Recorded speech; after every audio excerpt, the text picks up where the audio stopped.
Welcome students, welcome again to this next video lecture, and we are proceeding further the next point, that is personality analysis. So this personality analysis is done by Sigmund Freud, well-known psychologist, and Swami Vivekananda. So from the perspective of these two great personalities, we are going to study what is personality. We always say that he or she has good personality, okay, but we observe the external appearance of that person. That's why we say that that person's personality has very smart, very best, or very good, very attractive. Such kind of adjectives we put or we use while describing the personality of that particular person. But what actually personality means? So that analysis is given here in this presentation. So let us move further.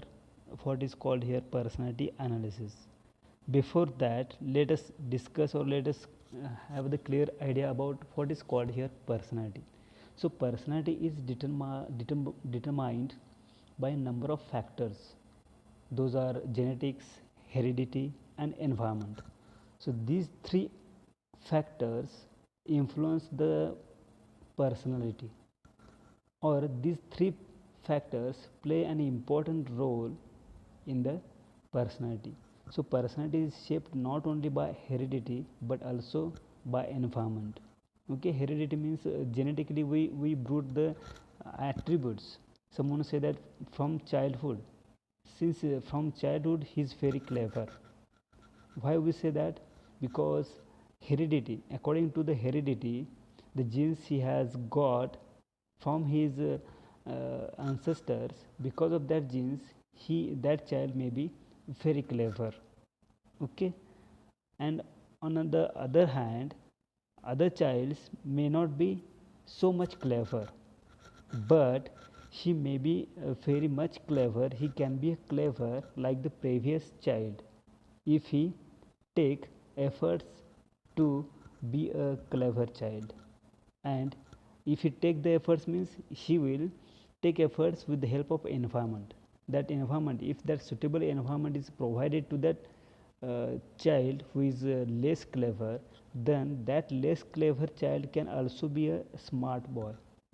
Why it is possible? Because of that environment. So it doesn't mean that the heredity only is the factor that forms our personality. Apart from heredity, the environment also play an important role to form the personality. So one may inherit intelligence. Same thing is given here. One may inherit intelligence and quite a few personal qualities, but his personality is molded by the type of environment he faces. Okay, so environment, as it is said before, environment also play an important role in forming the personality. So the genetic composition of a person brings with it certain personality traits. As a result, one may inherit many mental and quite a few physical traits. Let me clear here. Throughout the presentation, you may get spellings which are split somewhere. So try to understand.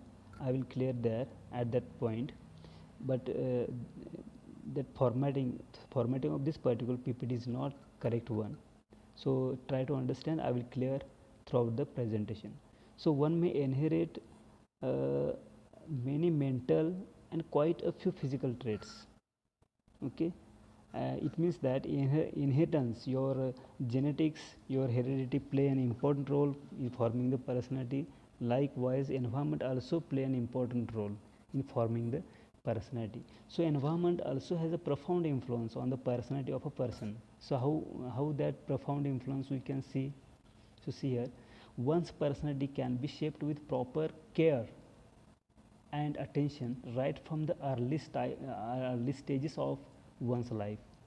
Okay, so if you, from the childhood, if we take great care of the child, then that particular child can be a good molded, his personality can be molded properly if we take care from the childhood. and that taking care from the childhood means that we are getting the help of environment to make the great personality of that particular child. So the way one is raised, for example, has a lot to do with the way one speaks, that makes choices and practically everything one does. Okay, so we make choices, we may practically do some things for the betterment of that child or for betterment of everything or every person who is available in our society. So here the main point we have appeared here to the main point that is cleared by or explained by or described by Freudian Sigmund Freud.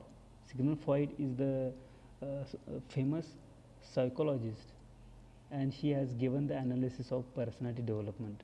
So according to Sigmund Freud, from 1856 to 1939, he has given three aspects of the personality. Those means he says that personality consists of three structures, that is id, ego, and superego. So we always say that we should not hurt ego of someone else. Okay, that means that we have a little bit knowledge about the ego. What is that ego? What we say that, but we don't know what is the id and what is the superego, and how does it function, how does it function in the society, or how does it help to the person to behave in the society or in reality. So its explanation is given here. So this is the screenshot I have taken here. So see, this is the ego, this is superego, and this is the id. This is the structure, but what actually we see the personality of the person, this is the only part, only this part we observe of anyone's personality. Means we can proportionate it, means we may say that means generally we can say that 30% of the personality and 70% personality is hidden here. So what is hidden in that personality? On the conscious level we may say that yes, he is clever, he speaks well.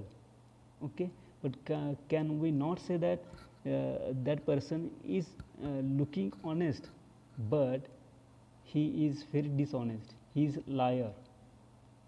When we bifurcate this, or when we say that because at the day he behaves like a very honest person, but at the night he may behave like a like a, you may say that like a criminal.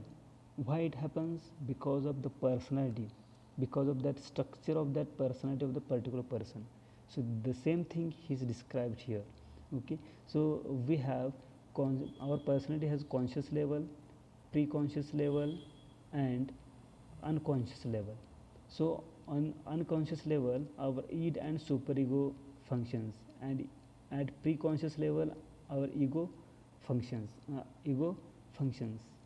and at our conscious level in general we behave. So what is that id, ego, and superego we may study in forthcoming slides. So see here, of these three the id is absolutely unconscious, it has nothing to do with reality. It acts per the pleasure principle that demands immediate gratification irrespective of the environment. Means id only wants instant gratification. For example, a child in his childhood uh, Hello, Moto.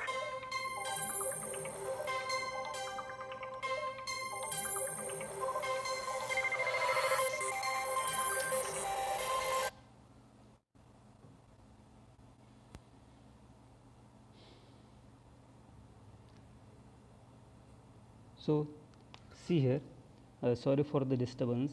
So it acts per the pleasure principle that demands immediate gratification irrespective of the environment. So I gave you the example of small child. He don't know what is good or what is bad. If he observe anything, he wants that. If he see any, if he or she sees anything, it wants that. Why? Because it is the instant gratification, and the id of that small child wants that thing that he has observed just. he or she don't know, the child don't know what is the good or what is the bad. Okay, so accordingly that id functions in our personality, and it acts per the pleasure principle that demands immediate uh, gratification irrespective of the environment. Okay, so that is the function of id. So, however, such instant satisfaction of the needs is not always realistic or socially acceptable. That is the same thing I shared, that uh, if we want, if we grab anything, we want that instantly, but we don't know the ill effects, bad effects of that in the society. That is called here instant satisfaction of the needs is not always realistic or socially acceptable. Means if you are doing against the society, you are doing any activity or action against the society, it is not acceptable in the society. Means malpractices or mistreatment or ill treatment is not acceptable in the society, but your id accepts it. That is the said here.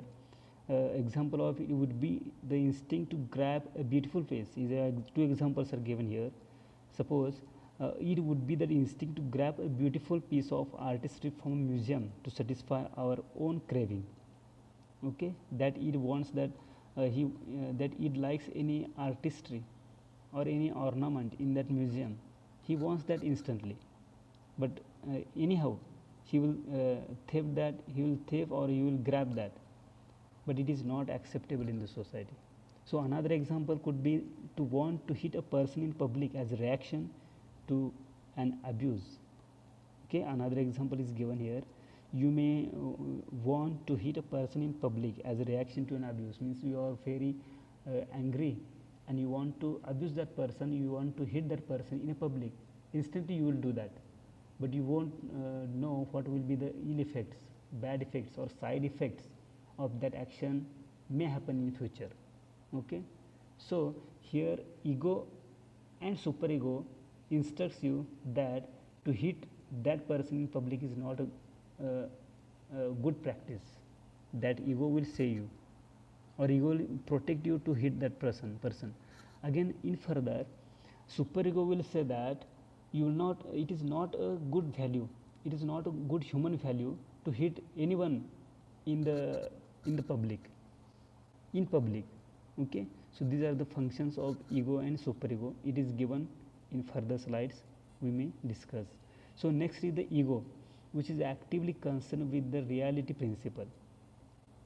In previous slide we said that it has pleasure principle, but ego has reality principle. Means it intends to realistically meet the demands of the id in accordance with the outside world. Okay, that ego will provoke you to behave realistically. What is the fact? According to the fact we behave. So Freud considered the ego to be very sensitive and prompt to react to anything it considers unsavory in the outside world that it confronts. Means ego prevents you, protects you from the unsavory things, from bad things in the society. That is the function of ego. It means that it follows the reality principle. So however, having a strong ego has the positive advantage of reacting positively to criticisms and problems. Here I will give another example. Someone will hurt you, someone will criticize you. That time you will feel that your ego is hurt. That is the same thing here. Someone will criticize you, but at the same time you should observe what is the fact. You should observe what is the right, what is the wrong, what is the good and what is the bad. Okay, and it is the function of ego. So it urges one to proceed forward with determination to achieve the desired goal. Okay, and it happens because of ego. Then another example is given here. The ego means in respect to the previous example, the ego would make the person realize that there is armed security in the museum and there is no way to grab the piece of artistry from the museum. It was saying that you may grab that artistry. Okay, you may grab anyhow, you may catch that artistry anyhow without observing the rules of that museum. But here ego will say that there is the armed security and there is no way to grab that artistry or to grab that any ornament from that museum. The ego in the further example, for the example, would also tell the person that there is no way to smack the person, to hit the person who is much stronger physically than him. Okay, so it is the function of ego. Then finally, the superego, the third structure of the personality development is the superego. According to Freud, superego is the moral branch of personality which goes beyond being the realistic. Means superego means we are doing anything, superego will tell you that it is reality. You are doing the realistically. You are doing that activity realistically. Again, furthermore, that superego will prompt you, will suggest you that whether the thing you are doing in fact, in reality, whether it is moral or not, whether it is abided with good values or not. So it reflects the values and judgment, so including the ones developed during one's childhood upbringing that forces the demands of the id to be met not only realistically but morally. Okay, and Freud believes that one's personality is based on the dynamic interactions amongst these three components. Okay, so I will clear here that id has pleasure principle. Okay, superego has reality principle.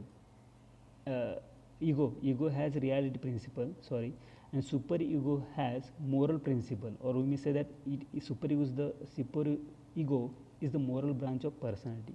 So this is the description of superego, ego, and it is given here.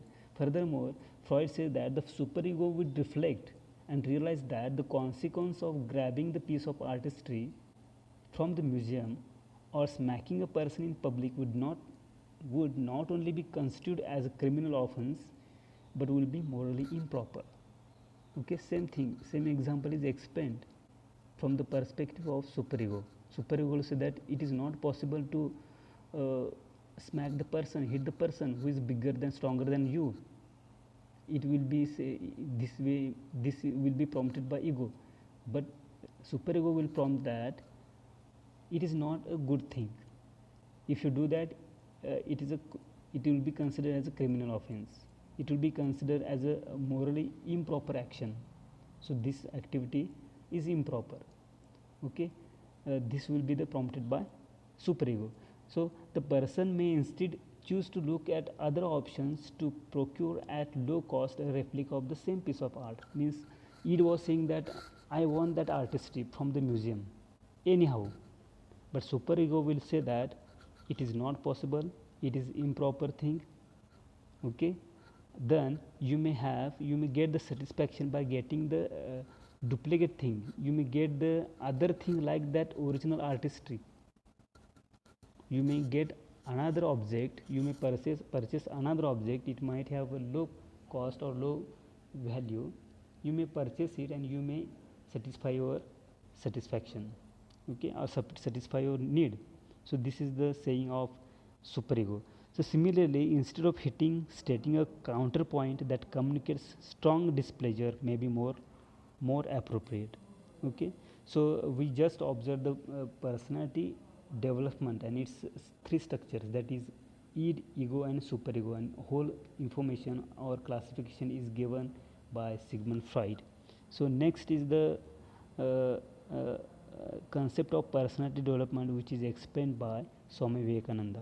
So see here, it is interesting to note that all-rounder development of the personality is also the main theme of the philosophy of Swami Vivekananda. So Swami Vivekananda has been saying that we should have all-round development of our personality. Okay, so what is that all-rounder development of the personality? So for that he has suggested 5 dimensions of the personality. So what are those 5 dimensions? We may study in forthcoming slides.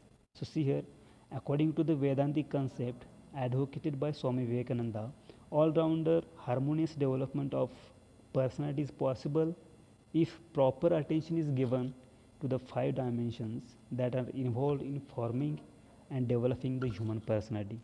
So we should give proper attention to 5 dimensions. Okay, then only you may lead to the overall, or you may lead to the holistic development of your personality. So let us see what are those 5 dimensions. So it is given here.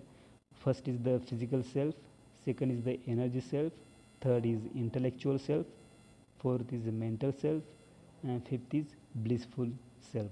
So only a full and harmonious development of these 5 personality dimensions can make possible the creation of all round human personality. So one by one we may proceed further, or we may explain, or we may have the information about these 5 dimensions. So let us see here. Physical self. So as the name implies, it is the proper nourishment and growth of the physical body. It is the proper nourishment and growth of the physical body. A healthy, and we may have that proverb, a healthy mind in a healthy body is the principle of the physical self.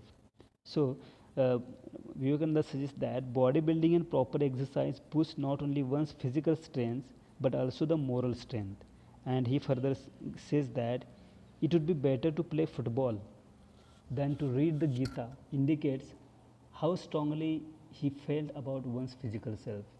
Okay, so he wanted to say in short that you should build up your body properly, because sound mind relies in the sound body or in healthy body. So that is the physical self is very much important for making overall development of your personality. Then intellectual self. See here, man has been let me clear, I think something is missing here. Okay, energy self. So you may have that energy, you may get the energy by doing these things, by doing the physical, by doing the bodybuilding, and that energy you have to use. It might be present here. See, so let us see intellectual self. So man has been endowed with the gift of intellect. This gift should be properly cultivated and nurtured. Okay, means everyone is gifted with intellect, and we should nurture that, we should cultivate that intellect. But how we can cultivate and nurture your intellect? The option is given, the solution is given, that is reading. So reading good books and literature that stands the, the test of time invigorates the mind. Okay, that reading will invigorate, that reading activity will give energy to your mind. So the intellectual self is stimulated by the reading of books on philosophy, moral science, and biographies.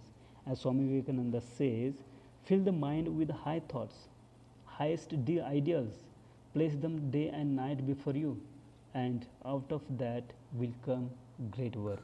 So you always keep reading good books, keep reading the books on highest ideals, and place them day and night before you, and out of that will come great work. Okay, so next is the mental self. So a strong mental self is required for the grooming of the personality. Strong mental self is required for the grooming of the personality, and the mind by nature is restless. It wanders here and there and makes us deviate from our objective. So full control over the mind is a must for everybody. For this, calmness of mind and concentration are necessary and should be cultivated. So getting the mental self, to get the mental satisfaction, you should be calm, you should meditate, you should concentrate on the things that you want to get it. Okay, so don't make your mind restless. By nature it is restless, but try to control that mind. That is the saying of mental self. Then blissful self. So the blissful self, often called Anandmay Kosh, is the ultimate goal of mankind. So every means the race of mankind which is available on the earth, their ultimate goal should be Anandmay Kosh. Okay, means we should be remain happy for a long time. For that, to be a man of personality, one has to reach this stage where only bliss or ananda prevails. This is the last stage where you will get anand, happiness, bliss. So he who has reached this stage can face the world with a smile. That is the saying of Vivekananda in these five dimensions. Again, neither joy nor sorrow of any kind stand in his way. If you have that dimension of your personality, that is blissful self, neither joy nor sorrow of any kind stand in your way. So failure or success, bouquets and brickbats do not distract him from carrying on his work. So this leads to his ultimate success when he gets endowed with higher vision. So according to the Swamiji, Swami Vivekananda, whenever we attain a higher vision, the lower vision disappears of itself. Automatically your lower vision disappears. So keep high goal, higher visions in your life with blissful self. So these are the five dimensions are given here. And sorry, I'm not unable to explain here the energy self. You may refer the personality development and soft skill and personality development book by Barun Mitra. You may get that energy self, or in next video if I get any chance, I will explain that what is energy self. But in short, energy self means you meditate, we got calmness, we get energy when we meditate. Okay, and that energy is also useful to make your personality holistic. So this is the five dimensions given by Vivekananda and three structures of personality explained by Sigmund Freud. So the perspective of this both the personalities, great personalities, will help us to make our personality holistic, or we may develop your personality in holistic way, or we may have all-rounded personality that will help to flourish, that will help to get the success, that will help to accomplish your target or goal in your life. So that's all about the personal development in this today's video lecture. So in next video lectures we will study about the self awareness, we will study about the attitude, self esteem. So many things are there to study. So till then, thank you and have a good day. Thank you.